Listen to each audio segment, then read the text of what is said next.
Okay. I was actually just gaming, but figured I might as well practice my narration and try to improve my my broadcasting voice. There is nothing quite as self-confidence stabbing as hearing your own voice recorded back to you when you know you don't care for it. So maybe I should develop my acting voice. I don't know.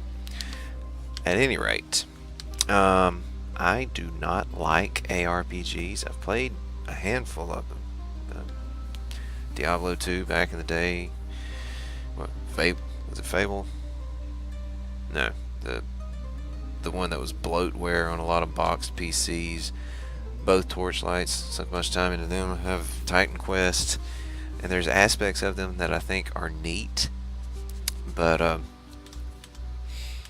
one actual proper games journalist wrote of Torchlight 2 that at some point it was like staring into the gaming abyss and having it stare back. I'm paraphrasing, I have to find the article, but I thought it was a clever turn of phrase because they all did get terrifically repetitive. Now, it's been a common complaint amongst action role-playing game enthusiasts that this game, Victor Vran, is too short and lacks depth. There's no character or class system. There's very little in the way of upgrades. There's not a skill tree or anything of that nature. And it's interesting because I like the idea of your little dude running around in an isometric view and slashing stuff up and exploring interesting places. But I don't like the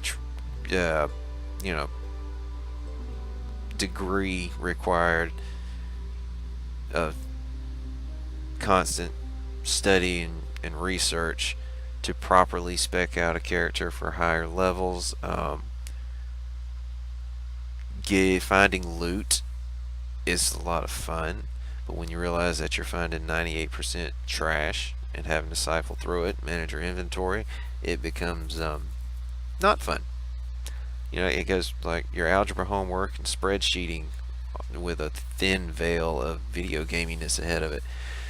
And as far as this being very short, I haven't finished it yet. I'm ways into it, and I begin to get the sneaky tremble in the force that I will finish it soon. It's the correct length for me. The scenery is changing quick enough that it's not losing my interest, which is what Torchlight 1 and 2 both did. I spent enough time in the desert or identical caves to realize that, wow, I really just want to be doing something else. The dopamine rush wasn't there anymore. And the fact that the combat focuses more on action, reflexes. It's hoppy, jumpy, slashy, stabby, more so than... Maybe the message I'm getting across here is I'm too much of a plebeian for action RPGs, and I can live with that. Now, it's almost damning with faint praise these days to say a game has pretty backgrounds, but I really like the background of this one. I'm not a horror fan, but the tongue-in-cheek, you're almost playing in a miniature Halloween village here, and I really enjoy it. Lots of valuable goods stashed in this place. This was probably a safe house of the local criminals. Well, now we know. Funny word, safe house.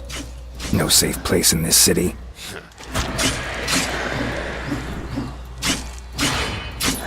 There's another point where I can just isolate any potential viewers by admitting that I didn't like The Witcher.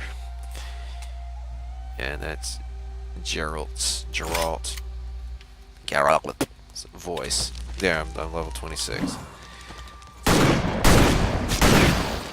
And there is a definite limit to weapon variety here. But I don't know, it's actiony enough that it hasn't got stale for me. There's enough focus on the changing scenery and the stories and the dialogue and what you do as opposed to what you plan that I have to consider myself a Victor Vran fan. I have a bad tendency to not finish games with the real life situation and everything I've got going on. And you know what? This is probably horrifically loud. But Vicky here feels like one that I'll finish. At least the story mode. I don't know that I'll go back and 100% everything. Now, it has its weak points. I think I've seen every variety of enemy the game has to throw at me. And I like the concept of the narrator. But, yeah.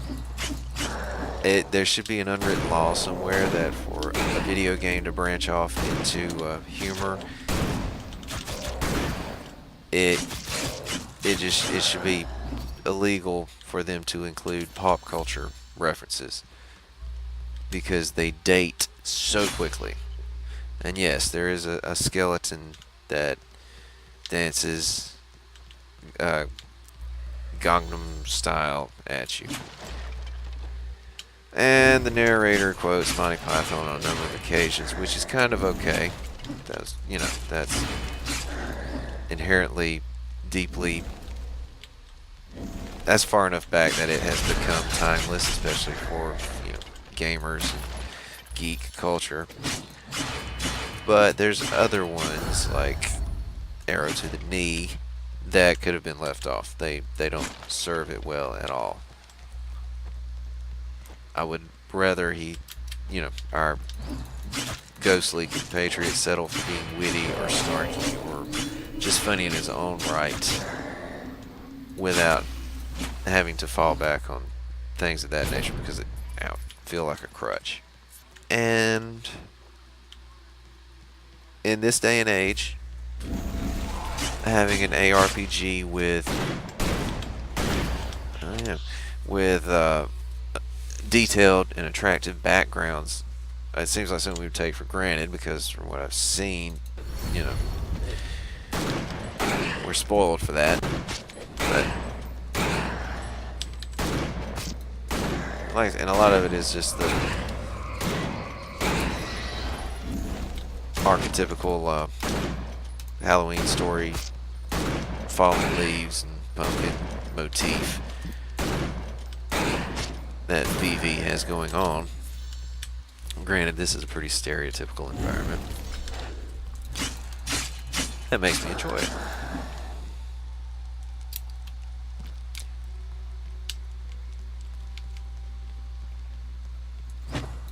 And I've got a soon, you know, link up scheduling. I hope to have Candosi playing some co-op with me. I believe this is one she'll enjoy as well.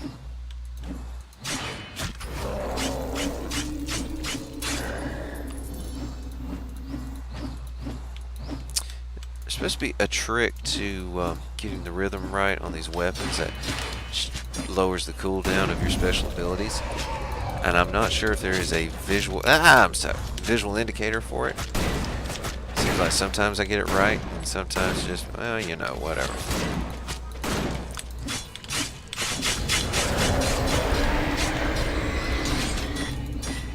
Now there is the wherewithal to stack buffs, like my potion I just swigged and my demon power I just hit, but,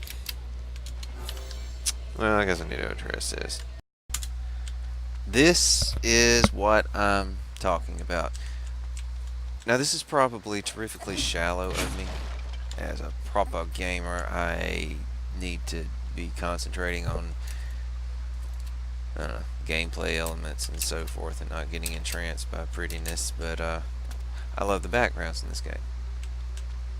Like the, you know, the fallen leaves and the creepy buildings and the vampires you can kill.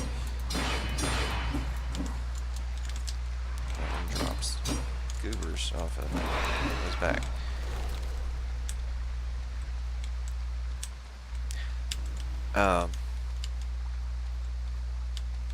My niece and gaming partner Candosi gifted me The Incredible Adventures of Van Helsing.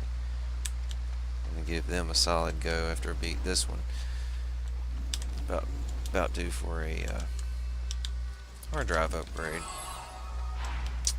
Oh, bollocks. That wasn't a health potion, it was a vampire aura. So we'll see how the aesthetics and gameplay and everything stack up. All the reviews I've read said Van Helsing is a contemporary ARPG, but that it's also a fine example of the genre. And another one of those things I should be slow to admit, lest I alienate. I liked the Hugh Jackman movie, as in it was a good bad movie. I'm not going to tell anybody yet. This movie was awesome, but it was fun, and it had probably my favorite lycanthropizing motif I've ever seen in a movie. And Hugh's just a big, lovely Australian fella, and seeing him fight vampires was fun. Or werewolves, more than anything.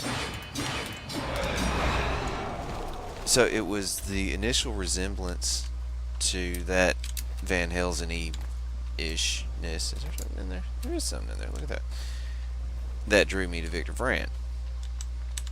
Can you smell it? What? Something stinks. My narration? Maybe the conspiracy that you think surrounds Zagoravia. Oh, never mind. It's only the sewer shaft over there. Still think you were talking about me. So yeah, after finishing the off-brand Van Helsing, we'll go to the real one, but wound up enjoying this one far more than I expected.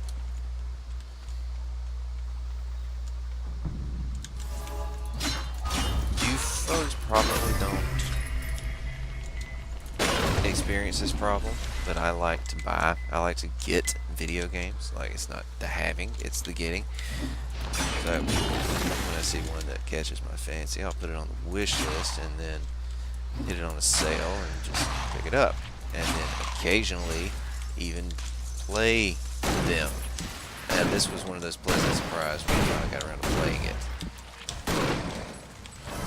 Oh boy. I did it again. I hit the vampiric aura and thought it was a health potion. The next mission I have in line is go to the Well of Worlds, which sounds sufficiently like an end level that I'm dragging my feet and going back and hitting spots that I haven't fully explored yet. Oh, bollocks. This thing is, I'm in a hole in a corner. My health potion is still on cooldown. That's not cool. It's hot. Get out of there. And I'm trying not to fear that this one will be a tough act to follow for me personally. Because although Van Helsing is a much deeper experience, is what everyone says, with the whole character leveling skill trees and a lot of thought you have to put into it. Where did all of these buggers come from? They need to go though. Literal buggers.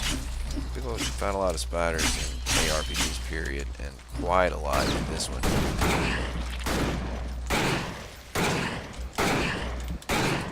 But yeah. I'm hoping Van Helsing will hit a high note for me personally,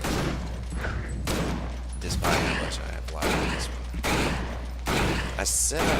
I did a test setup for local co-op, which was not included in the initial release of the game. It was patched in later, if I understand correctly.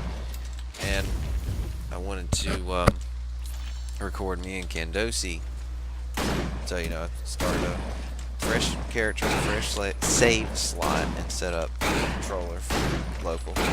So one of us will be on the mouse and another on the control pad, or gamepad, whatever.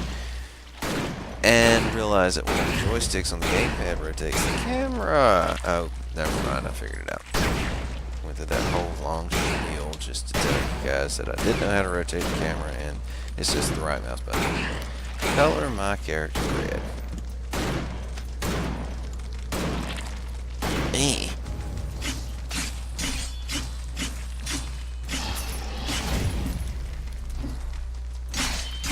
I don't know for sure, and won't know until I completely finish it, probably, but all of these games have some component of crafting or upgrading your weapons. It seems as though this one might let you, when you find a certain rare or legendary, I got 3 legendary weapons now, might actually let you just carry it to the end of the game, because you can continue to funnel upgrades into one. Bit of a weird blur or color change effect. Yeah, you see? I don't know if that's coming through for everyone. Weird. When I move. Anywho, although the crafting is not as deep as Diablo or Torchlight, the potential ceiling for each weapon is high enough that it feels like my shotgun here that I'm kind of fond of. I've spent a lot of time getting a health drain or fabric, whatever, on it, and it crits really well, and for a lot of damage. I kind of have a crit centric build right now. I think I can carry it through to the end of the game. I just keep pouring upgrades on it until I've got all of its traits maxed out. We're gonna see. Get in there. Slay monsters with a shotgun. Okay. Slay monsters with demon powers. I can do that. Slay 5 monsters with a single attack. We need to load up some AoE for that. Slay vampires within 90 seconds. 5 of them. You see the Green Lantern lady floating around it. Slay monsters with 5 active hexes. We will do that later. Kill me later. Yes. Here we are. Well, if I had known I could rotate the camera, I'll try not to do that Barney Fife squeak again. If I had known I could rotate the camera way earlier, this would have...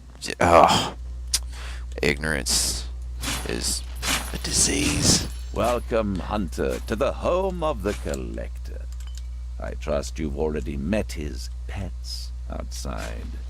Exotic beasts, curios from faraway lands, pictures of cats. He collected them all. Really This is dedicated before he to wound his up hobbies, the in Collector nowhere is. for the Guardians I of the Galaxy hear to find him. he's into collecting eyes right now. Really? I like lips. I wonder how I'd go about collecting lips. Alright, there's 1, 2. Da-da-da-da-do.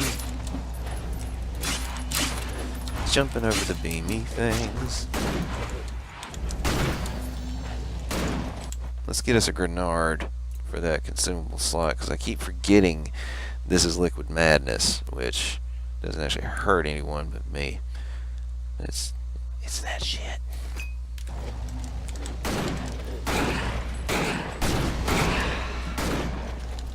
And there I didn't use it. I had them all clumped up and didn't use it. Alright, this way. This way. All in the range. Actually, what if I do? No. Yeah! Blink has proven to be my favorite Dishonored ripoff. I mean, demon power. Lets you teleport right next to somebody, does damage to them.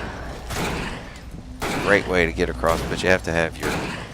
If you see right here, these lines are where your powers become useful. These are my powers, and I can equip different ones. And as I attack, well, for this build, attacking makes that overdrive meter go up.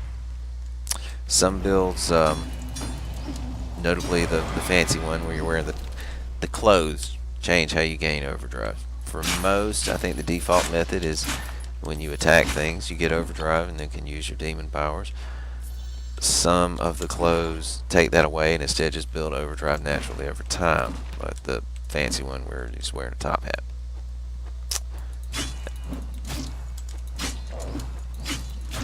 And Blink is my favorite because it lets you boop right over there next to somebody and does damage to them.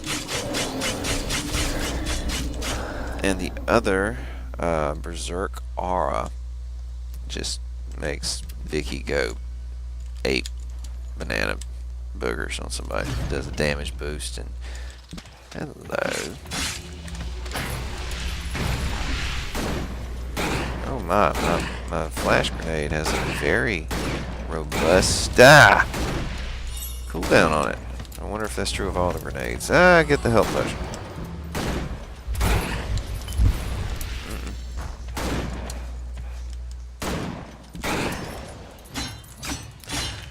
The rocks, the various elementals, like magic, art, whatever, blah blah blah. There's a lightning one, a frost one, and a flame one.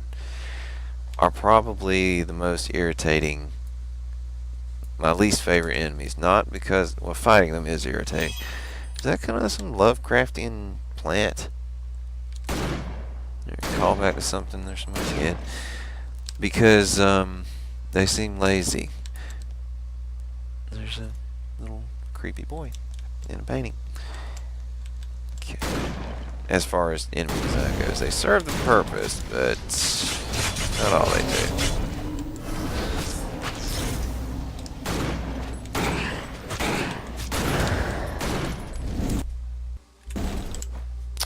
Let's see. Let's whip out one of our shocky shocks. The vicious lightning gun, the devastating lightning. All right. Uh-oh. Don't want to get back here with that big lad. Ah! Take the health potion and roll out the way.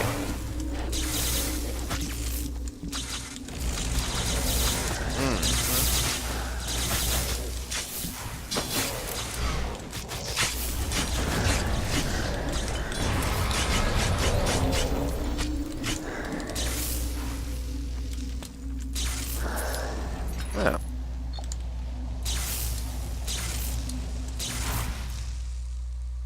Now, I'm not sure what the little spider web radar hanging over my head indicates. It indicates an effect of some nature. Somebody tell me what that is. Oh, okay. I could have wall jump up, presumably. Up there and got those, oh well, I got enough health potions, I can just take a swig.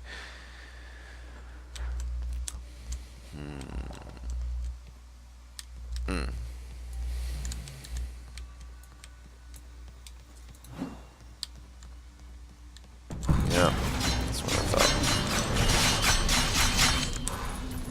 Yeah, the gargoyles will kick your patookie and then turn to stone and heal themselves and be generally resistant to most of your attack. I just wasted my last grenade.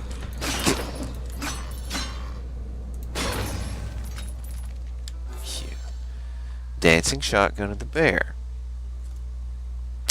Dark mist is another good one, and it's I'd say probably earlier than this, but where I remember it from is from Symphony of the Night, Castlevania. It just turns into a poisonous mist and hurts everyone. Who came up with that? That had to be a Japanese thing. Ooh, racist. He turns into a poisonous mist. Because that's totally a thing that, you know, that's magical. It's magical.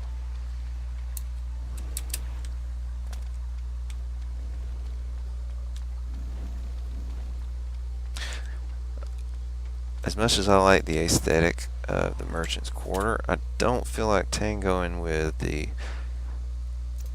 slightly higher than, no, return to hub. Vampires, so we'll just cheese our magical teleport back to the castle. Here it, ooh, the Cauldron of Chaos, and I could just go there. Looks like a level of an entirely different game. I actually just looked up what to do with the, I cheated. The Halloween level. The realm of the pumpkin or whatever. But you find a pumpkin pie. It was patched in for Halloween, which was neat. I thought it was cute. They did that. You find a pumpkin pie, and if you eat it, it teleports you to this special Halloween level where everything's pumpkin themed. And I thought, how cute. And I died. And now I don't know how to get back to it. I don't know if I gotta find the dang pumpkin again. I can't find anybody online that specifically says this is. I don't see it anywhere. Maybe there's the Deadlight Quarry, the Infested Burrow, the Whispering Burrows, the other burrows. Defiled Temple. Oh, there's green glowiness over here. You know there's something. And train tracks going into the mines, and then this big manor house on the hill. So it seems a fair bet that I don't want to go to the circus. That doesn't appeal to me at all. Seems a fair bet that I'm not as close to the end of this as I was EPing I might be. I need to get up here, which means I need to go here. Some backtracking, but yeah, I see no handy way back to Pumpkinville. It was just kind of a bummer. I thought it was neat. I wanted to show it off to people. Other people. The first few levels of this game really do hit generic ARPG notes real bad. And the first time I booted up and played it was in the, what's it called? Hidden Maze deal, Labyrinth, whatever, outside of the castle. And I walked away from it for a while because, yeah, they'll do this later. But I will say that after you get into the village at first, especially the Onion Quarter, things get a little more steampunky. And, yeah, it's more fun. That's also when you're leveling up to the point where your various tactical options get more interesting. Smack him right back down. Yeah, get around there. And the face, this mask in the middle of your heads-up display here, the eyes will glow when you're near a place you can jump. So this isn't actually a ripped down partial building. These walls are invisible so that our camera can see through them. But when your mask lights up, then look at all the neat fungus. I love fungus. I wouldn't mind being a fungus farmer. By which I mean mushrooms. You know? One weapon type that I have by and large ignored is the tomes. Well, let's try this one. Because, I don't know, pretty close to a machine gun for this game. And I guess I should be giving him more of a chance because this ain't bad. He's holding a magic book and casting stuff from it, and he can do it just as fast as you. So yeah, we'll try a spellcaster build for a while.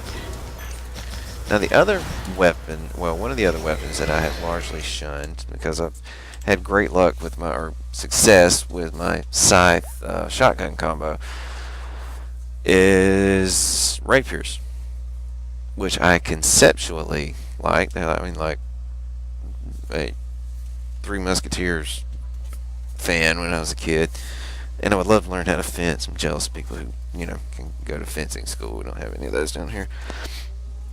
So I've kept and upgraded several rapiers, but never use them.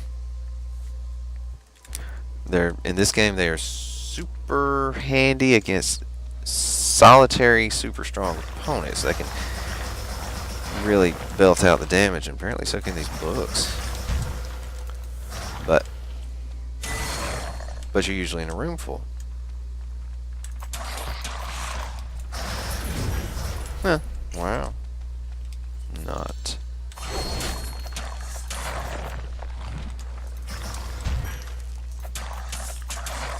Okay.